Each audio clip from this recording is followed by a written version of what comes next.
Hello అండి, welcome back to my channel cooking for you 99. ఈరోజు నేను కొబ్బరి చట్నీ ఎలా చేసుకోవాలో చూపిస్తాను. అందుకోసం ఒక ప్యాన్ తీసుకొని అందులో డ్రై కోకోనట్ కానీ లేదా పచ్చి కొబ్బరి ఉంటే పచ్చి కొబ్బరి తీసుకోండి. నేను డ్రై కోకోనట్ తీసుకున్నాను. ఇలా చిన్న ముక్కలుగా తరుక్కొని కొంచెం ఫ్రై చేసుకోవాలి.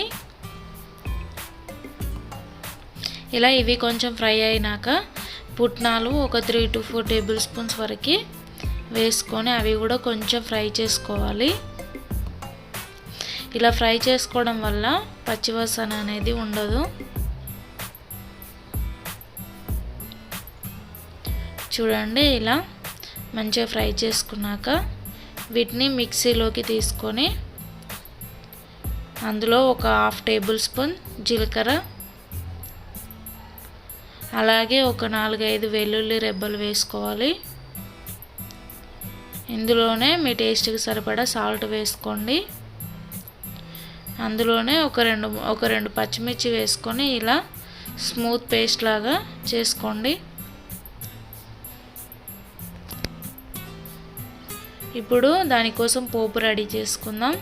అందుకోసం ఒక ప్యాన్ తీసుకొని ఒక 2 టేబుల్ స్పూన్ల ఆయిల్ వేసుకొని ఆయిల్ కొంచెం హీట్ అయ్యాక ఒక 1/2 టేబుల్ స్పూన్ జీలకర్ర వేసుకోవాలి. అలాగే ఒక 1/2 టేబుల్ స్పూన్ ఆవాలు వేసుకోవాలి. 1 లేదా 2 ఎండుమిర్చి ఇలా తుంచుకొని వేసుకోవాలి. ఇవి కొంచెం ఫ్రై అయ్యాక ఇప్పుడు ఇందులో ఒక రెమ్మ కరివేపాకు వేసుకోవాలి. ఇప్పుడు ఈ స్టేజ్లోనే మీకు కావాలంటే కొంచెం ఇంగువ వేసుకోండి, లేదంటే స్కిప్ చేసేయండి. ఇప్పుడు ఫ్లేమ్ని ఆఫ్ చేయండి. ఈ పోపుని మనం ముందుగా గ్రైండ్ చేసి పెట్టుకున్న చట్నీలోకి యాడ్ చేసుకోవాలి.